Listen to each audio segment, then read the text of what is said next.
Corazón en llamas. Flechados por el amor, guiados por la verdad. Bienvenidos a Corazón en llamas, donde el corazón se enciende con la pasión por la tradición de la Iglesia. En Corazón en llamas, exploraremos la riqueza de la tradición religiosa, sumergiéndonos en su historia, significado y relevancia en la actualidad.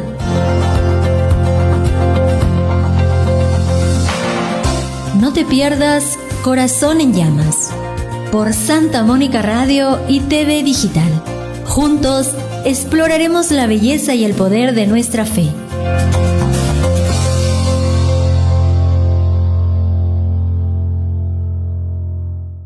Buenos días a todos, bienvenidos a Corazón en Llamas, donde estamos flechados por el amor, guiados por la verdad, en tu Santa Mónica Radio y TV más digital.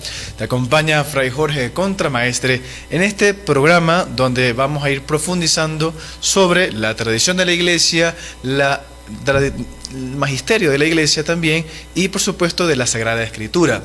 Tradición, magisterio y, por supuesto, todo lo que es la Sagrada Escritura, que son el trípode, son esas tres lugares donde sabemos que posa el depósito de la fe, donde se encuentra el depósito de la fe.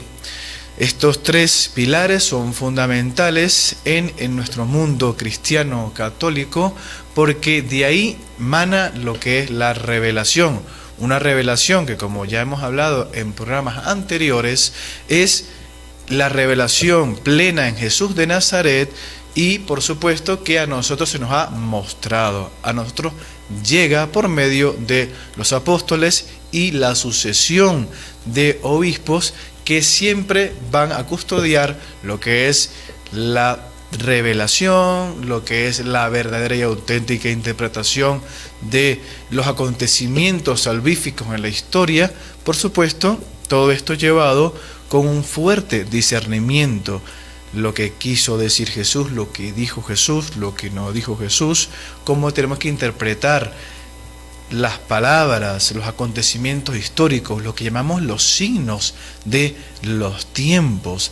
Eso y mucho más profundizamos aquí en Corazón en Llamas, porque la verdad, como nuestro Padre San Agustín nos recuerda, es la forma en la cual llegamos a Jesús de Nazaret. Él revela la verdadera esencia de la vida, el verdadero y auténtico sentido de la vida. Pues bien, San Agustín, flechado por supuesto por la verdad, tiene un corazón incendiado y apasionado por el seguimiento de Cristo. Y esto lo llevó a un camino extraordinario de su vida. Lo que queremos aquí, por supuesto, es dar a conocer lo que todos deberíamos saber, pero siempre se nos olvida, que Jesús de Nazaret ha fundado una iglesia. Y en esta iglesia nosotros podemos seguir a Jesús de Nazaret, podemos darle sentido a nuestra vida. Podremos, por supuesto, y siempre ser mejores seres humanos. Esta es la intención. Pues bien, en este tema del día de hoy vamos a tocar un tema sobre Jesús de Nazaret. Vamos a tocar la cristología. Vamos a hablar, por supuesto, del magisterio de Jesús de Nazaret. Vamos a ver un poco el mundo en el cual él se desenvolvió. Y, por supuesto, vamos a hablar sobre las palabras que él dijo, vamos a hablar sobre las obras que hizo y vamos a hablar sobre cómo rezó Jesús de Nazaret. Tres acciones importantísimas vamos a destacar en nuestro programa del día de hoy. Muchas gracias por estar con nosotros. Pues bien, vamos a empezar. Vamos a hablar sobre las claves del tiempo de Jesús de Nazaret. Pues bien, la realidad es muy compleja. Las expectativas religiosas, políticas, personales y hasta apocalípticas estaban a flor de piel en tiempos de Jesús. Hay que recordar algo muy importante. Políticamente hablando, en el mundo de Jesús de Nazaret existe, por supuesto, el pueblo judío. Existe en esta zona de Israel un pueblo que se identifica fuertemente con su templo, el templo judío, el segundo templo. Es un pueblo con unas fuertes tradiciones, un idioma, una forma de vida. Sin embargo, hay que recordar que es un pueblo que ha sido conquistado por el Imperio Romano. Es decir, que básicamente es una especie de provincia que está regida política y militarmente bajo el yugo del Imperio Romano. ¿Ok? Eso por un lado. Sin embargo, la ley romana estaba por encima de la ley judía, pero no querían que se chocase. Los romanos eran muy inteligentes. Querían que se les pagase los impuestos, que respetasen que eso era un territorio que ellos habían dominado, que ellos habían llegado a dominar. Sin embargo, dejaban que la religión y ciertas tradiciones estuviesen ahí para que no hubiese ningún problema, mejor dicho, más allá de la cierta dominación política que a ellos les convenía. Por lo tanto, de ahí entendiendo este panorama, se llegan a conocer, a aceptar o a rechazar en este mundo el proyecto de Jesús de Nazaret. Hay unos que están fuertemente ligados al mundo religioso, otros que no tanto. Hay fuertes problemas sociales. No se nos olvide, para dar un ejemplo de esto, la figura de Leví, de Mateo, que es evangelista. Mateo es un cobrador de impuestos, es un judío, fuertemente judío, que es cobrador de impuestos. Es lo que llaman el publicano. Entonces, por un lado, el pueblo judío lo ve con malos ojos porque cobra impuestos a su propia gente, pero por otro lado, el pueblo romano lo utiliza, pero tampoco es que lo ve con muy buenos ojos. ¿Por qué? Porque básicamente es una especie de traidor, bien, pero me sirve, y a mí como romano, para lo que me conviene, cobrar los impuestos.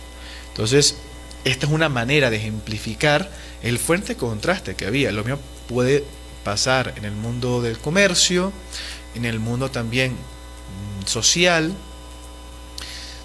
etcétera, etcétera, ¿no? Matrimonial, familiar, los que viven del lugar nos pertenecen a este, etcétera.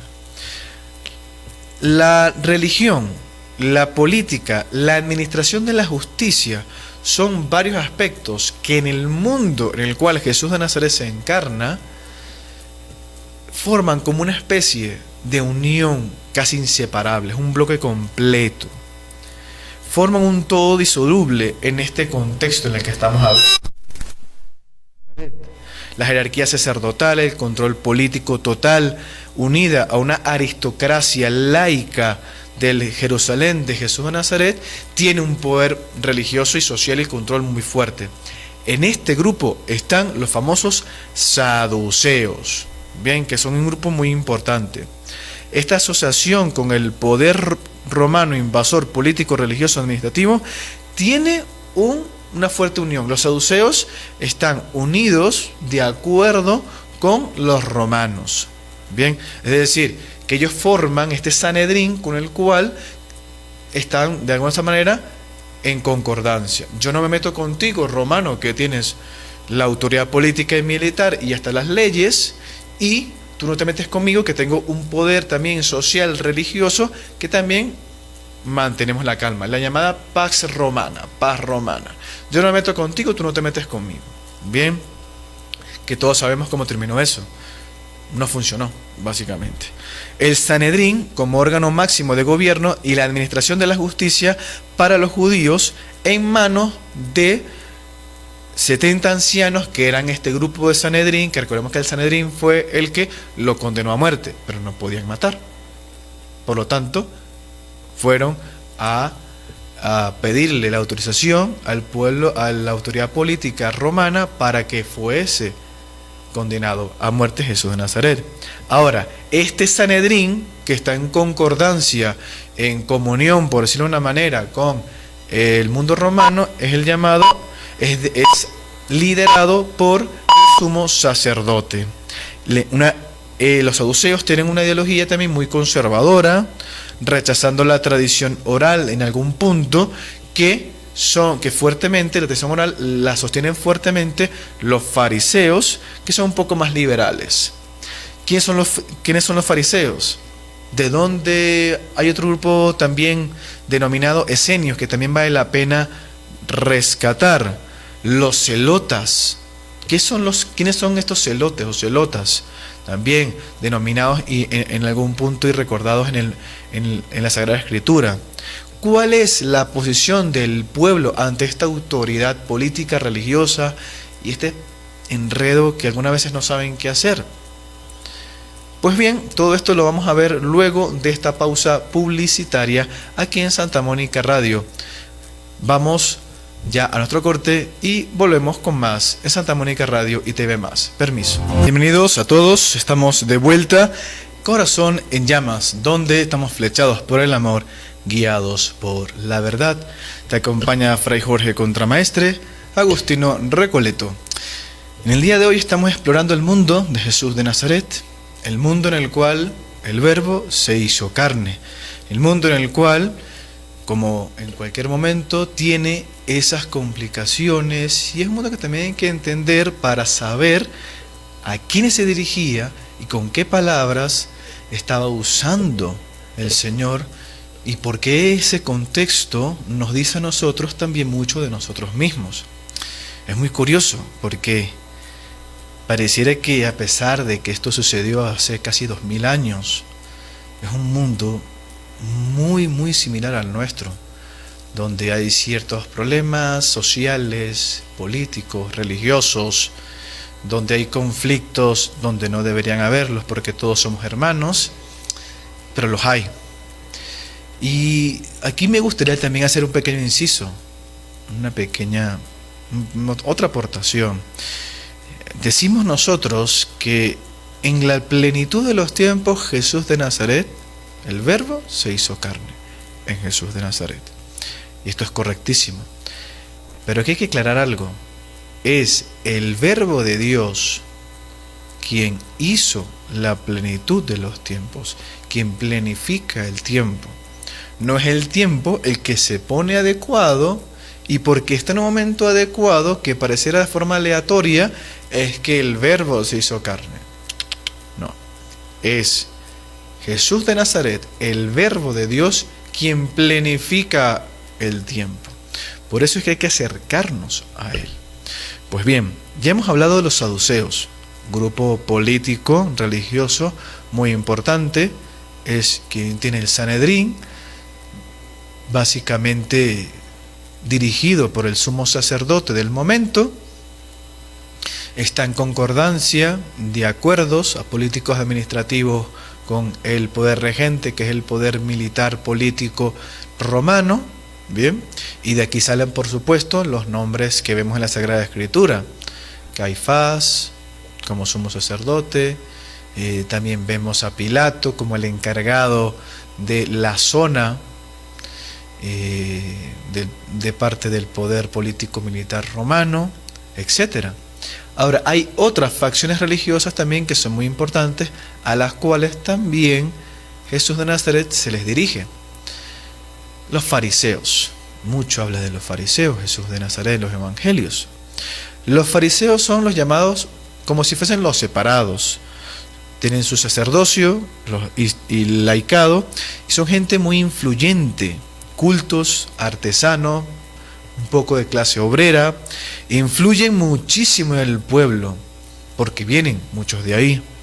Su ideal es compensar el pecado con el mérito que se está cumpliendo. Bien, entonces, si realizas un pecado, tienes que balancear la balanza con algún mérito, alguna acción, alguna oración, algún sacrificio, etc. Y tiene que ser de acuerdo según la ley de Moisés. Volvemos otra vez que los fariseos también son excesivos con el tema de la ley y son excesivos con el tema de la tradición. Y ya entre ellos había mucho enredo. Lo vemos muchas veces en los evangelios. Bien, que ni ellos mismos tampoco sabían qué significaba cada cosa algunas veces. La lucha de Jesús de Nazaret con los fariseos en los evangelios no es tanto del contexto de Jesús, sino también de la primera iglesia.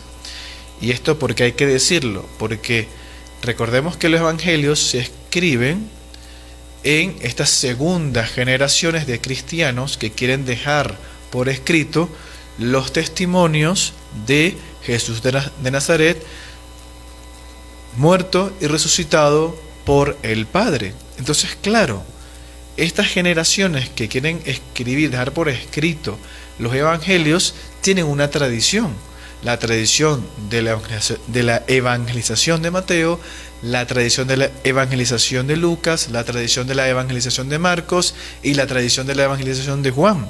Por lo tanto, ellos usan la tradición que han recibido. Jesús de Nazaret hizo esto, Jesús de Nazaret dijo esto, Jesús de Nazaret oró de esta manera, resucitó, yo lo vi, más de 500.000 personas lo han visto resucitado, lo vieron morir, lo vieron resucitado, lo vimos ascendiendo al cielo. Ahora bien, hay que dejarlo por escrito. Y usan ese contexto de lo que reciben, pero también ponen un poco de lo que ellos vivieron. Y en el momento en el cual los discípulos están viviendo, queriendo escribir este evangelio, también hay fuertes persecuciones de parte del mundo romano contra ellos, pero también del mundo judío, sobre todo de los fariseos, contra estos discípulos. Y en ese contexto ellos escriben los evangelios para que sean también catalizadores de la evangelización y conversión del mundo entero. Hay otro grupo muy importante en el mundo de Jesús de Nazaret, un grupo llamado los esenios. Son denominados como muy piadosos. El origen del mundo esenio, de estos esenios judíos, no lo sabemos. La tradición que ellos concretan y como quieren vivir es apocalíptico. Ellos esperan el fin del mundo de una manera inmediata. Por lo tanto, hay que ser sumamente purificados, sumamente alejados del mundo, etc. Tienen una teología muy determinista. Quieren estar en comunión con el mundo evangélico. El templo es un templo que no es el templo de Jerusalén, sino que es un templo ideal, escatológico, que vendrá de una forma magnífica desde el cielo, etc. Viven en esa fuga mundi, en las afueras del mundo. Para entender un poquitico esto, pueden buscar por internet un poco lo que se llama la comunidad en Qumran del mundo judío, propiamente bajo los hallazgos en los años 40 y 50 de los rollos del Mar Muerto. Busquen por ahí, y al parecer esta comunidad donde se encontraron estos rollos eran esenios. Eso por darnos un ejemplo para que quien quiera buscar más. Justamente buscan estos esenios esta pureza constantemente, limpiarse de las toxicidades del mundo, etc. Y por supuesto quieren cumplir la ley a su manera, de una manera muy estricta. Están los celotas. Los celotas son de esperanzas de liberación política, son judíos que quieren liberarse del yugo romano y creen en el uso legítimo de la violencia para, por supuesto, luchar con la ocupación extranjera. Inspirados por la insurrección macabea ante los griegos, tienen también una expectativa mesiánica, un libertador de corte regio que instaura en Israel el reino de Dios. Ya vemos que son diferentes grupos y todos estos son las esperanzas que creen que tiene que venir el reino de Dios, como tiene que venir el Mesías, cada uno a su manera. Y a mí me encanta decir que Jesús de Nazaret rompe con todos estos esquemas, totalmente los rompe. Y él dice, ya va, ustedes no van a decir cómo llego yo les digo cómo soy y quién soy. Por otro lado, también me gustaría hablar del pueblo. La mayoría del pueblo de los judíos, del pueblo en el cual Jesús de Nazaret se mueve, sus discípulos se mueven, es un pueblo campesino, de artesanos, una economía de la subsistencia que en el mejor de los casos puede cosechar para llevar a las ciudades y vender. Eso es lo que Jesús de Nazaret constantemente está llegando. Jesús se sitúa en los artesanos, los discípulos de diferentes ambientes como los pescadores, los publicanos, ya hablé del tema de Leví de Mateo, de los que están trabajando el campo, etc. De ahí son estos discípulos. Estos, la mayoría, por supuesto, incluso los apóstoles vienen también de ese mundo. Y por otro lado también está el mundo de los puros y los impuros, fundamental en la evangelización de Jesús de Nazaret.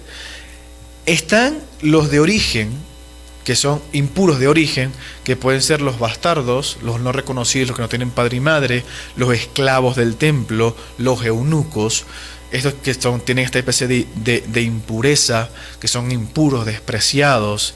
Y también están los impuros y los despreciados de profesión, si se le puede llamar de esa manera, que son el carnicero, el publicano, el pastor de las ovejas, el usurero, y también están los que son por enfermedad, los impuros por enfermedad, los endemoniados, los leprosos, los defectos del cuerpo, los que tienen defectos en el cuerpo, los despreciables. Es decir, que hay mucha diversidad, incluso los que son delincuentes, los desertores, los mendigos, son los impuros y los despreciados. Y estos son los favoritos de Jesús de Nazaret. Son los favoritos. ¿Por qué? Porque están desintegrados, están olvidados. Y Jesús de Nazaret los reintegra. ¿Y cómo es esta reintegración de Jesús de Nazaret a la realidad? Pues bien, eso es lo que vamos a ver próximamente. Vamos a hablar de las palabras de Jesús, vamos a hablar de las obras de Jesús y cómo oró Jesús de Nazaret. Vamos a una pausa publicitaria y ya hablemos con más. Eso es Santa Mónica Radio y TV Más con este bloque. Palabras, obras y oración de Jesús de Nazaret. Permiso. Ya estamos de vuelta en Corazón en Llamas, donde estamos flechados por el amor, guiados por la verdad, aquí en su Santa Mónica Radio y TV Más. Pues bien, hemos hablado sobre el mundo de Jesús de Nazaret. Hemos hablado de estos grupos, los esenios, los celotas, los fariseos, los saduceos, que tienen un control de una autoridad religiosa y política también, muy influyente en el pueblo. ¿Y cuáles eran las expectativas religiosas que tenían cada uno de estos grupos con respecto a la figura del Mesías, con respecto a la figura de cómo iba a acontecer este reino de Dios? Y algunos pensaban que se tenía que hacer un montón de sacrificios para que llegase, tenía que haber una conversión según su visión del mundo, etcétera, etcétera, etcétera, ¿no? Por ejemplo, los celotas decían que había que expulsar la dominación romana extranjera para que llegase el Mesías.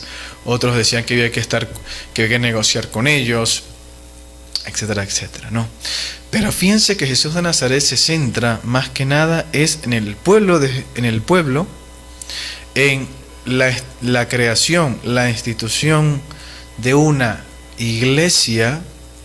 A lo largo de toda su predicación, tú eres Pedro y sobre ti fundaré mi iglesia. Funda una iglesia y es una iglesia del pueblo y para el pueblo de Dios. Ahí funda el reinado de Dios, especialmente para los despreciados y para los impuros. Ahora, Jesús de Nazaret, rompiendo todo esquema, realiza 3 acciones fundamentales.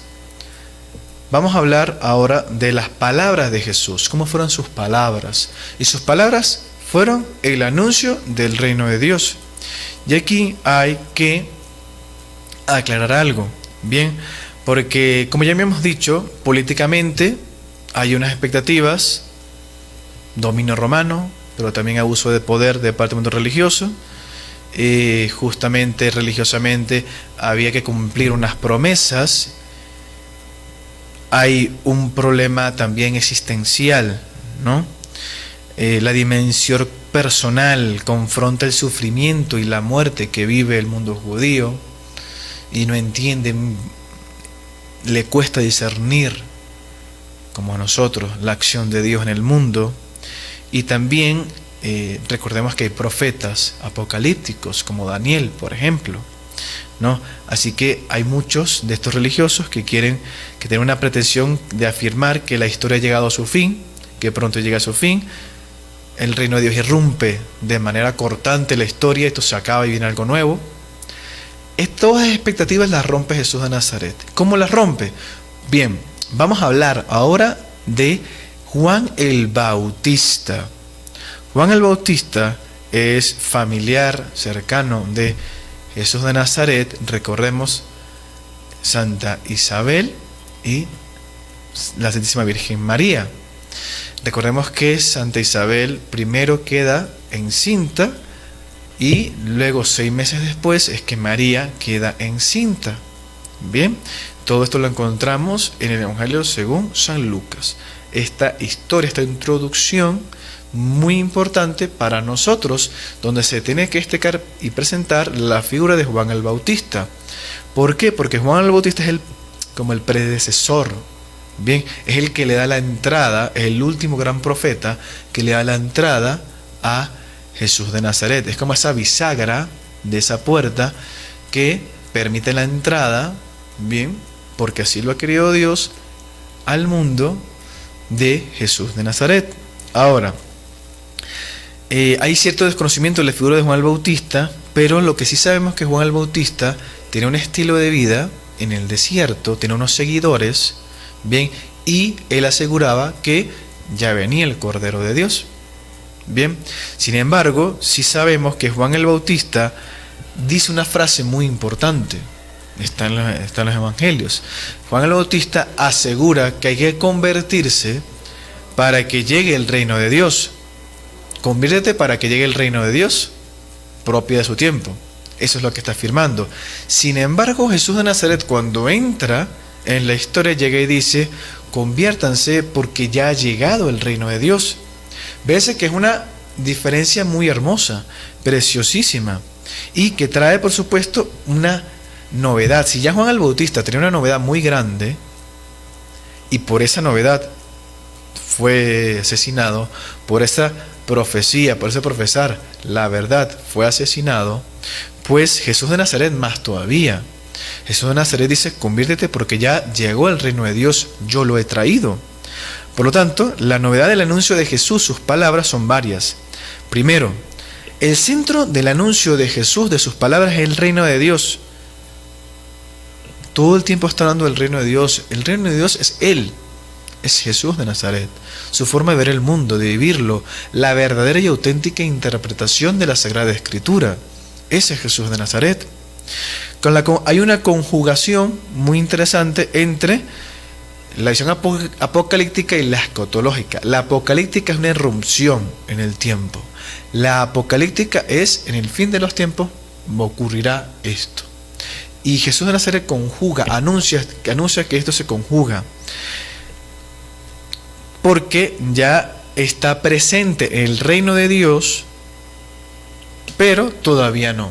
Es el famoso ya, pero todavía no, del reino de Dios. ¿Por qué? Porque el reino de Dios, hermanos, somos nosotros también, es la iglesia, que estamos trabajando para seguir construyendo en toda la historia el reino de Dios.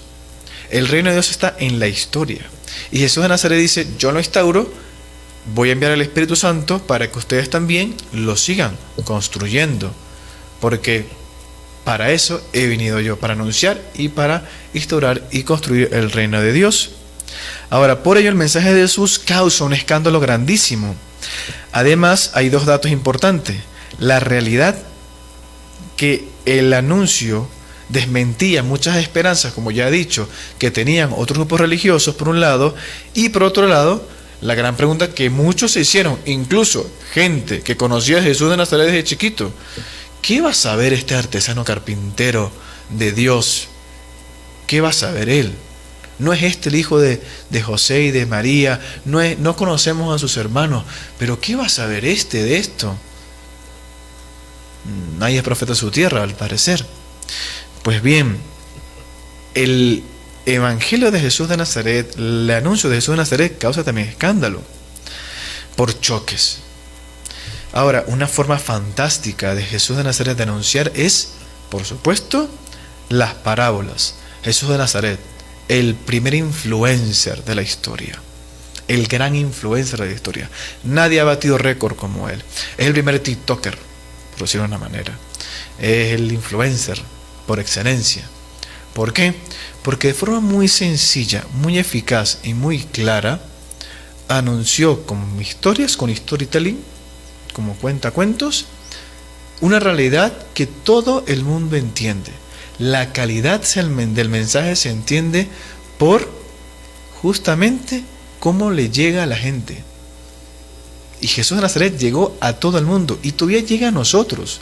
Lo puede entender cualquiera el mensaje de Jesús con sus parábolas.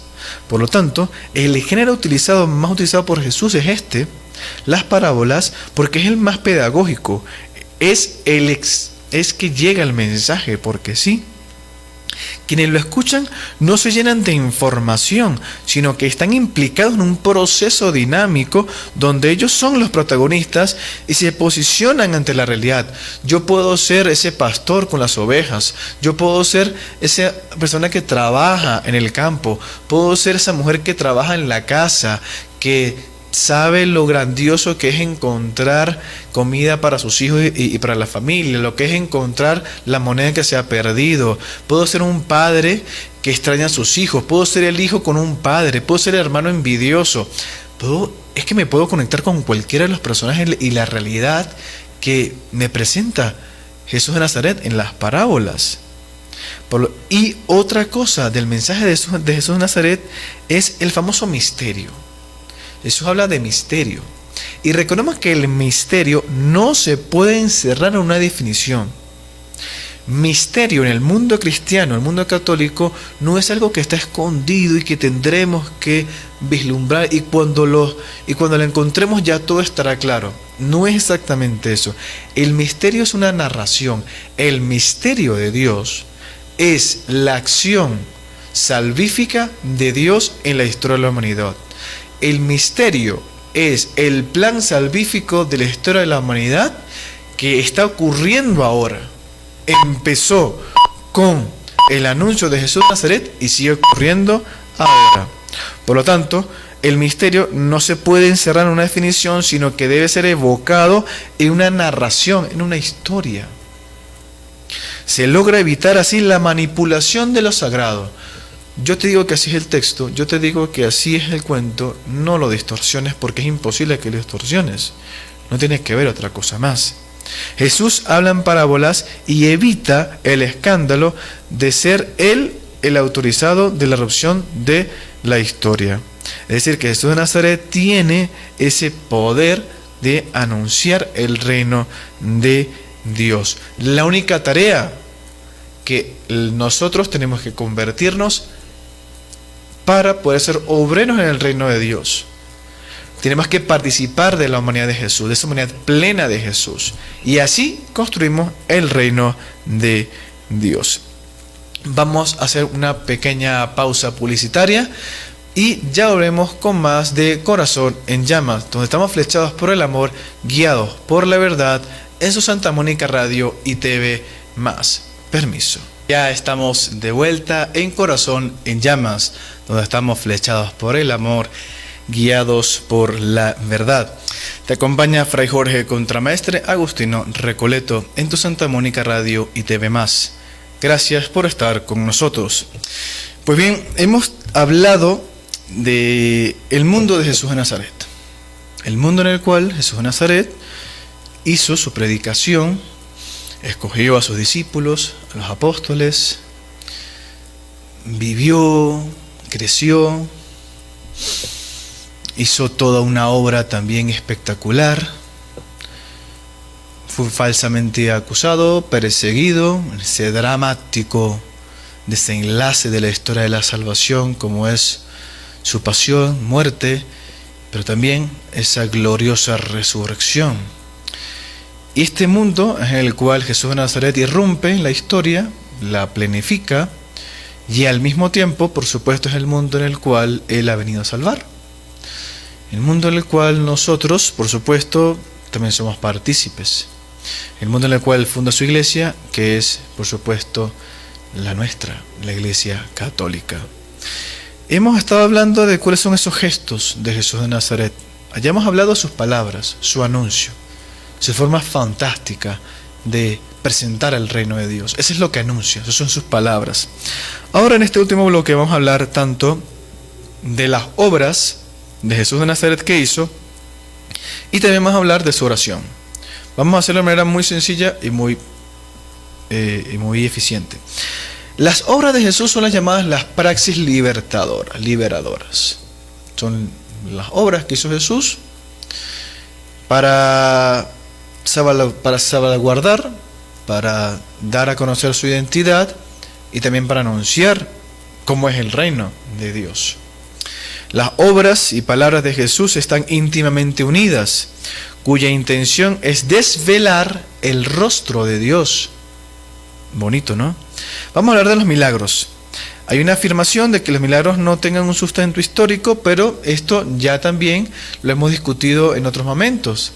Los milagros tienen un sustento histórico y también tienen un mensaje que habla tanto de la autoridad de Jesús de Nazaret como de su identidad. Los milagros son signos elocuentes de la presencia del reino de Dios en medio de la humanidad. Por ejemplo, cuando Jesús de Nazaret afirma en el Evangelio según San Lucas, afirmando: si yo expulso los demonios con el dedo de Dios, entonces es que el reino de Dios ya ha llegado a ustedes. Reino y los milagros son inseparables. Los milagros ocurrieron, son realmente un acontecimiento histórico. Ahora bien, pueden tener, según la redacción, alguna especie de mensaje además de lo que ya hemos dicho. Autenticidad, tiene de la identidad de Jesús, anuncio del reino, sí, bien, pero no podemos dudar de que son una realidad histórica que ha acontecido. El Nuevo Testamento es muy importante la intención que tiene el autor del texto del Evangelio. Los relatos de milagros responden a una intencionalidad teológica explícita, es decir, que quieren presentar a Jesús como un acontecimiento de gracia, de regalo para la humanidad. De los tres tipos de acciones milagrosas de Jesús de Nazaret, que son obradas por Jesús de Nazaret, podemos encontrar los de curación y expulsión de expulsión de demonios, curación y expulsión de demonios, la revivificación de muertos y los prodigios de naturaleza. Ahora, todos tienen una veracidad histórica, ¿ok? Lo que sí también hay que entender que pueden tener un contenido un poco exagerado en algunos momentos, pero estos no quieren decir que sean falsos. Esto hay que tener mucho cuidado. Bien, ¿de qué hablamos cuando hablamos de autentificación histórica? Bueno, que estamos hablando de que unas personas están haciendo un testimonio de lo que vieron, y pueden haber alguno que otro pequeño desviación o error. Mira, que no fueron 5.000 personas a las cuales Jesús de Nazaret dio de comer pan y peces, sino que fueron 4.000, que fueron 3.000, o no fueron tantas, fueran menos. Pero de que Jesús de Nazaret le dio de comer a una multitud, le dio de comer a una multitud. De que Jesús de Nazaret caminó sobre las aguas porque hablaba de su autoridad y su intención y su identidad como Señor de toda la creación, y que viene a promulgar la fe en el Dios verdadero, es así, caminó sobre las aguas. De que resucitó, y así con muchos otros milagros. De que volvió a la vida a su amigo Lázaro, al hijo de la viuda de Naín, pues lo hizo, los trajo otra vez a la vida. A la hija de Jairo, que hizo curaciones importantísimas, pues las hizo. Insistimos, por supuesto, nuevamente en lo mismo, que los milagros tienen la intención de desvelar el rostro de Dios. Ahora, la transfiguración, tenemos tenemos tres testigos, bien, son Santiago, Juan y Pedro, por ejemplo. Ahora, los que tienen gran peso histórico, por ejemplo, son los que tienen, son de los que se le acusa a Jesús de Nazaret. Por ejemplo, cura a un paralítico, restaura el movimiento de la mano de alguien. ¿Y de qué lo acusan? De que rompió el sábado. De que rompió el sábado. Violentó el sábado. O hay que acusarlo a Jesús de Nazaret de saca los demonios con el poder de otros demonios. Y Jesús, me encanta porque Jesús, con una retórica increíble, con una sencillez, le dice: lo que estás diciendo es una tontería. El demonio no se saca por el demonio. Yo saco al mal a fuerza de bien. Por tanto, esta es la autoridad que tiene Jesús de Nazaret al momento de hablar. Los milagros son para desvelar el rostro de Dios y para afirmar la autoridad de Jesús de Nazaret, que con su palabra se hace todo. Ahora, la oración de Jesús de Nazaret es muy importante. El cómo oró Jesús de Nazaret revela desde de dónde viene su mensaje. Es decir, que la relación que tiene Jesús de Nazaret con su Padre es de donde también viene su mensaje y su identidad. Nuevamente, Jesús de Nazaret se desconecta del pecado porque se conecta con su Padre a través de la tradición, a través de la oración, sobre todo a través de la oración. Nos da la medida exacta de su propia autocomprensión e identidad. La profundización en la oración ayudó a Jesús de Nazaret y nos ayudará pues a percibir no solo que Jesús se dirigía a Dios, sino que se dirigía de una manera muy específica. Se dirigía a Dios como Padre. Él mismo es Dios, pero por eso no dejó de orar, no dejó de identificarse con su Padre. La oración en momentos decisivos tiene Jesús: elección de los 12 apóstoles antes de enseñar el Padre Nuestro, ciertas curaciones, ora por sus verdugos y por sus discípulos. Está relacionada con su convicción de fe. Tiene la costumbre de retirarse a orar en las mañanas, en las noches, y previene Jesús los peligros de una oración. Nos previene, nos salvaguarda de una oración que solamente sea palabrería o muy mecánico. También nos previene de que la oración no tiene que ser algo vanidoso o hipócrita por ser mera fachada. La oración cínica también nos pide que nos cuidemos, que se traduce en la autocomplacencia. Nos pide también que nos salvaguardemos de la oración que se despreocupa del mundo o de que sea opresora. La oración tiene que ser ejemplo del Padre Nuestro, que es la oración perfecta. Padre nuestro que estás en los cielos, santificado sea tu nombre, venga a nosotros tu reino, hágase tu voluntad en la tierra como en el cielo. Danos hoy nuestro pan de cada día, las peticiones. Perdona nuestras ofensas como también nosotros perdonamos a los que nos ofenden, etcétera, etcétera. Ahora, Jesús de Nazaret llama a Dios mi Padre, y cuando enseña el Padre Nuestro y en el Evangelio según San Juan, cuando habla de que ahora son hijos, habla de su Padre. Por lo tanto, la relación que tiene Jesús de Nazaret con el Padre es muy diferente a la que tienen los discípulos y la iglesia con el Padre. Todos nosotros somos hermanos e hijos de un mismo Padre. Pero eso es porque Jesús de Nazaret nos hace hijos por adopción, como dice Pablo, o hijos en el Hijo, como dice San Juan, de un mismo Padre, de un mismo Dios.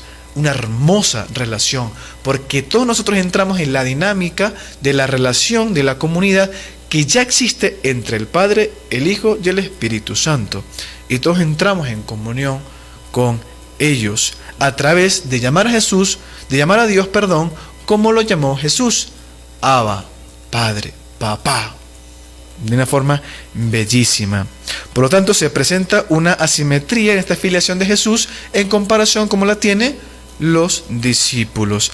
Llamar a Dios Padre equivale a considerar al prójimo como hermano. Por tanto, filiación y fraternidad son los dos consecutivos internos en la realidad del reino de Dios implantado por Jesús de Nazaret y que nosotros construimos. Muy importante. Pues bien, muchas gracias por acompañarnos. Hemos terminado el programa de hoy de Corazón en Llamas, donde estamos guiados por el amor y flechados por la verdad, donde hemos hablado del reinado de Dios, el cumplimiento del reinado de Dios, lo que viene a instaurar Jesús de Nazaret y por supuesto el mundo de Jesús de Nazaret. Hemos por supuesto querido entablar algunas dudas que se nos han presentado y esperemos que por supuesto hayamos también inspirado a todos ustedes a profundizar en la fe, guiados por la Sagrada Escritura, la tradición apostólica y el magisterio santo de la Santa Madre Iglesia. Está acompañado Jorge Luis, contramaestre de los Agustinos Recoletos. Muchas gracias por acompañarnos, que Dios siga bendiciendo sus hogares y no se despeguen de Santa Mónica Radio y TV Más Digital. Permiso. Corazón en llamas. Flechados por el amor, guiados por la verdad. Bienvenidos a Corazón en Llamas, donde el corazón se enciende con la pasión por la tradición de la Iglesia. En Corazón en Llamas, exploraremos la riqueza de la tradición religiosa, sumergiéndonos en su historia, significado y relevancia en la actualidad.